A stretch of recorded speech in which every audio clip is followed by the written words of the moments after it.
My name is Michael Chen, and for 15 years, I've been the head janitor at Sterling Enterprises headquarters in downtown Manhattan. At least that's what everyone thought. The truth is far more interesting, and it's time I shared how I turned the tables on the man who thought he could mock someone he saw as beneath him. The gleaming 50-story building at 1120 Broadway has been my workplace since I was 25. I know every corner, every office, and every secret this building holds. More importantly, I know exactly who owns it: me. It all started when my grandfather passed away in 2009. He was a quiet man who had immigrated to America in the 1960s, working as a maintenance worker in various buildings across Manhattan. What nobody knew was that he had slowly been acquiring property during the real estate crash of the 1970s, using a complex network of shell companies and trusted friends to hide his ownership. When he died, he left me a letter and a stack of legal documents that changed my life. "My grandson," the letter read, "I have watched you grow into a man of integrity and patience. What I leave you is not just property, it is a lesson about power and responsibility. Use it wisely." Among those documents was the deed to 1120 Broadway, purchased for a fraction of its current value during the city's darkest days. The building that now housed Sterling Enterprises headquarters, worth over $300 million in today's market, legally belonged to me through a carefully structured trust. But my grandfather's letter had one more instruction: learn the building from the ground up. Understand every inch, every person, every detail. Only then will you truly own it. So I did something that would seem crazy to most people.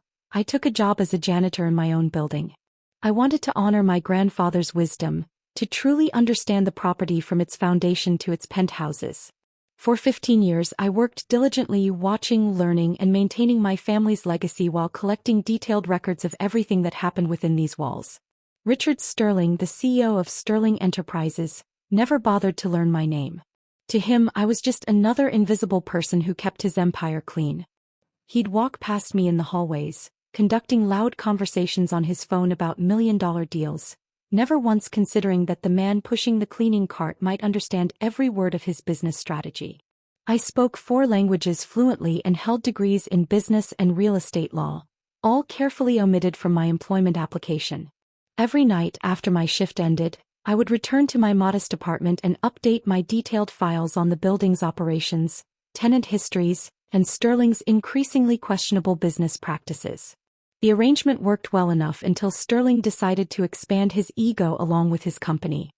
He began making plans to modernize the building, plans that would have displaced dozens of small businesses that had been loyal tenants for decades. Tenants my grandfather had promised to protect.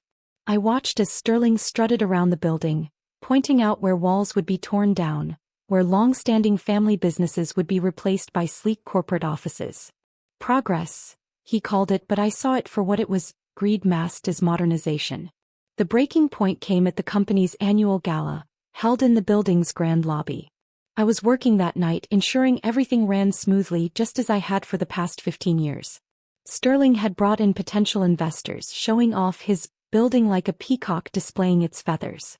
I overheard him talking to a group of investors near the refreshment table.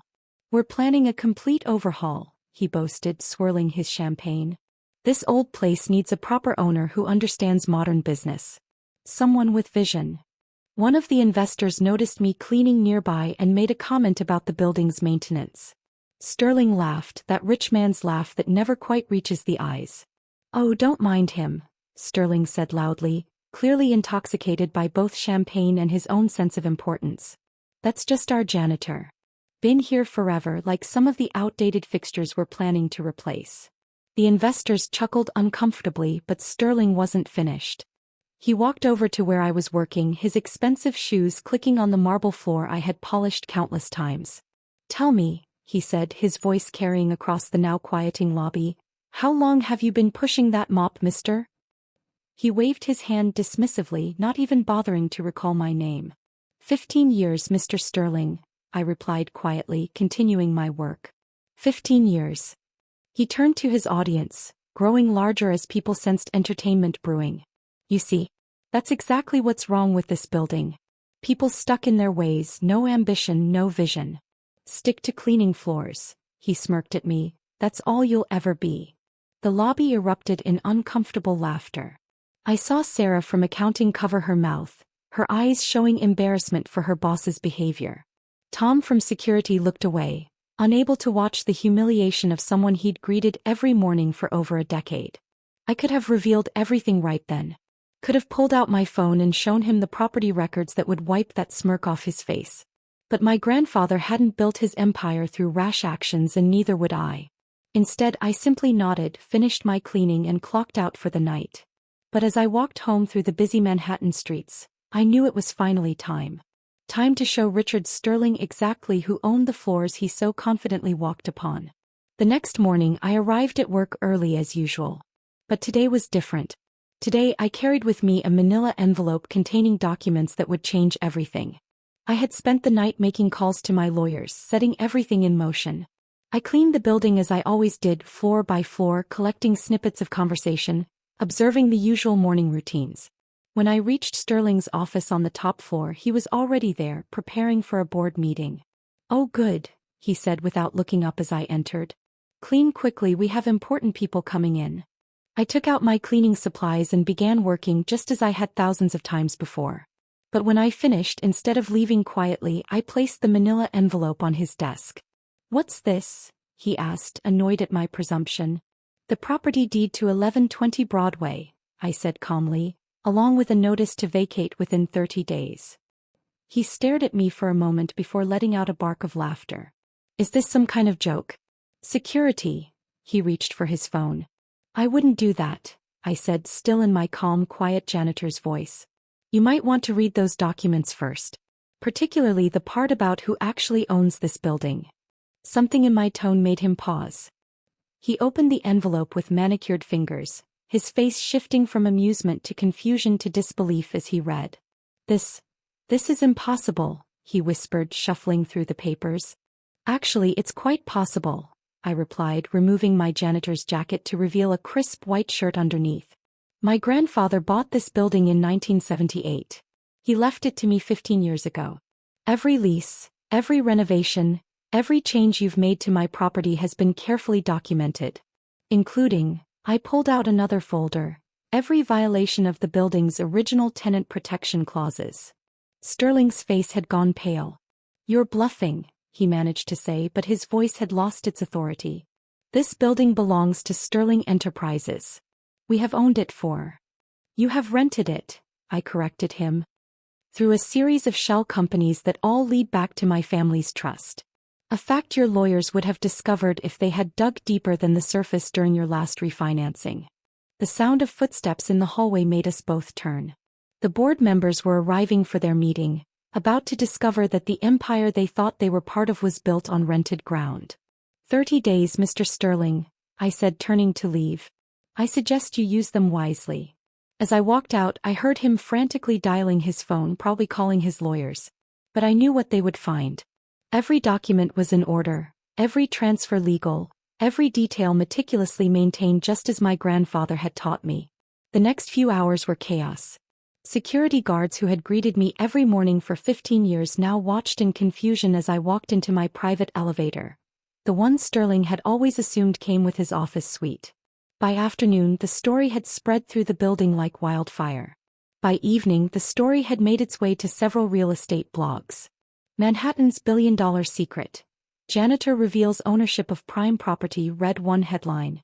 My phone wouldn't stop ringing with calls from reporters, but I had more important matters to handle. I sat in what had been Sterling's office, now rightfully mine, reviewing tenant files with my legal team. Sarah from accounting knocked tentatively on the door. "Mr. Chen," she said, still adjusting to the transformation. "I have those lease records you requested." She paused, fidgeting with her tablet. "And I think there's something you should see." She placed a USB drive on my desk.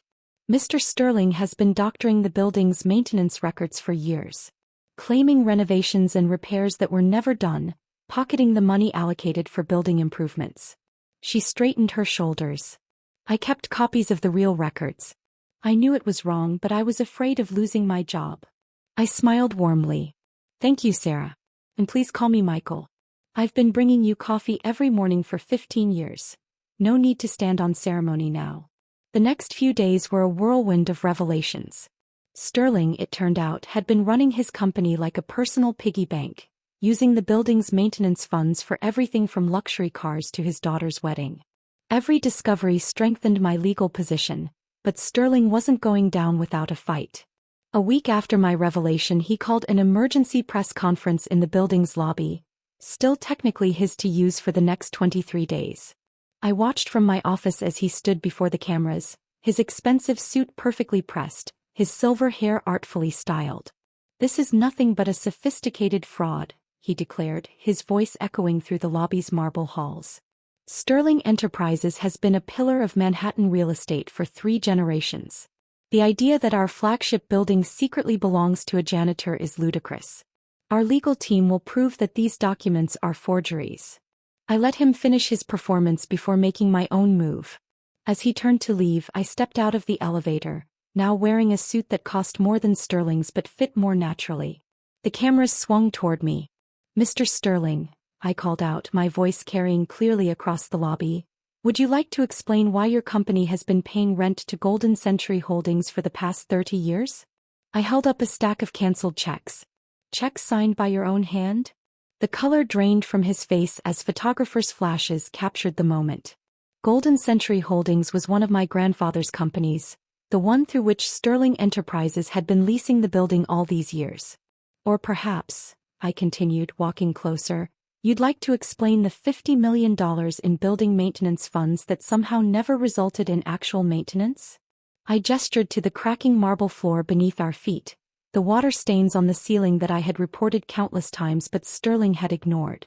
Sterling's lawyer grabbed his arm, attempting to pull him away, but the damage was done.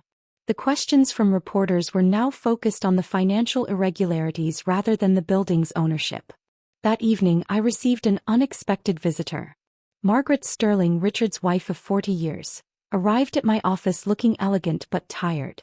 "You know," she said, settling into the chair across from my desk, "Richard never bothered to learn the names of any maintenance staff. But I remember your grandfather.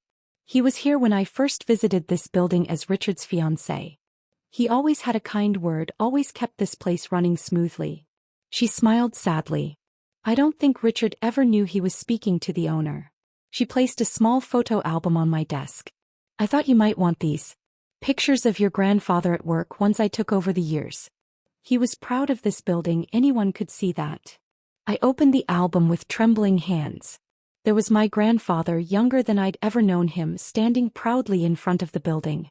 Another showed him teaching a young maintenance worker how to properly care for the marble floors. Me on my first day of work. "Thank you," I said softly, touching the photographs. "Would you like to see what I plan to do with the building?" I showed her the blueprints I'd been working on for years. Plans to restore the building's original Art Deco features that Sterling had covered up with generic modern fixtures. Updates to make the building more energy efficient while preserving its historic character. Most importantly, protections for the small businesses that had been here for generations. "It's what your grandfather would have wanted," she said, standing to leave. "Richard never understood that buildings like this are more than just assets on a balance sheet. They're part of the city's soul." The next 2 weeks were a battle fought in boardrooms and courtrooms. Sterling's lawyers tried every trick they could think of to challenge my ownership. But my grandfather and I had spent years preparing for this moment. Every document was in order, every transfer legal, every detail documented. Sterling's final attempt at revenge came 3 days before the eviction deadline. He tried to have the building condemned, claiming years of neglected maintenance had made it unsafe. What he didn't know was that I had been secretly coordinating with city inspectors for years, documenting both the needed repairs and Sterling's refusal to approve them. The inspection report didn't just clear the building, it implicated Sterling Enterprises in years of negligence. The same afternoon, Sterling's board of directors called an emergency meeting. By evening, he had been removed as CEO. On the final day of the 30-day notice, I stood in the lobby watching as Sterling Enterprises employees packed up their offices. Some would be staying on. I had already offered positions to those who had shown integrity during their time here. Others, the ones who had enabled Sterling's schemes, were leaving with their former boss. Sterling himself appeared just before midnight, carrying a small box of personal items. He stopped when he saw me, his face a mask of defeat and fury.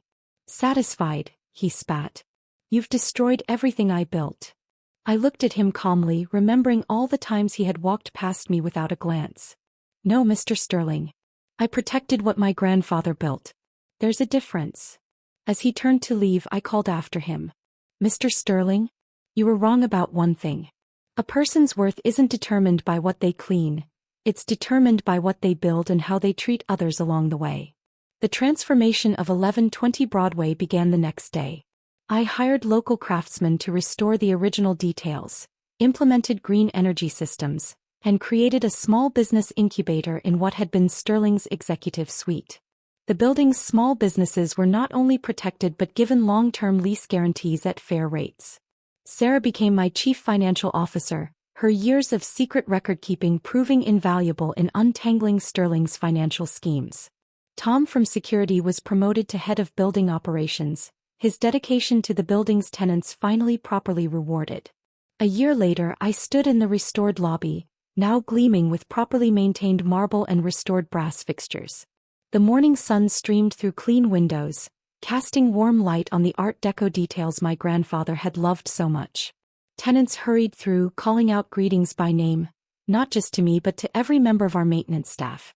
I still walk the building every day, though now I wear a suit instead of a janitor's uniform. But I keep my old uniform hanging in my office as a reminder of an important truth. There is dignity in all work, and true ownership isn't about having your name on a deed. It's about caring for what you have and the people who depend on it. Sterling's story became a cautionary tale in Manhattan real estate circles, while 1120 Broadway became a model of responsible building management and community-focused development. Developers now regularly tour our small business incubator, learning how historic buildings can be preserved while still turning a profit. Last week, I found an old photograph while organizing my grandfather's papers. It showed him standing proudly in front of the building the day he bought it, his janitor's uniform crisp and clean. I had it framed and hung it in the lobby alongside a simple plaque that reads, "Built with pride, maintained with dignity, owned with responsibility." Sometimes in the evening, after most tenants have gone home, I walk the building's halls, running my hands along the walls my grandfather once cared for. I think about the lesson he taught me, that true power isn't about making others feel small. It's about building something meaningful and protecting those who depend on you.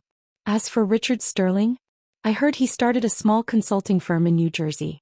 Someone told me he even learned to make his own coffee. I like to think he finally learned the lesson my grandfather tried to teach through his quiet example. Every person deserves respect regardless of their title or position. The building continues to thrive, not just as a profitable property, but as a community. Every morning I still make coffee for the office staff. Not because I have to, but because some habits are worth keeping. It reminds me and everyone else that no job is beneath anyone, and that true leadership isn't about power over others. It's about power to help others. My grandfather's letter sits framed on my office wall, its final words serving as a daily reminder of why we do what we do. Remember, Michael, buildings are more than steel and stone. They are the hopes and dreams of everyone who works within their walls. Own them wisely, treat them kindly, and they will stand as monuments to the dignity of all work.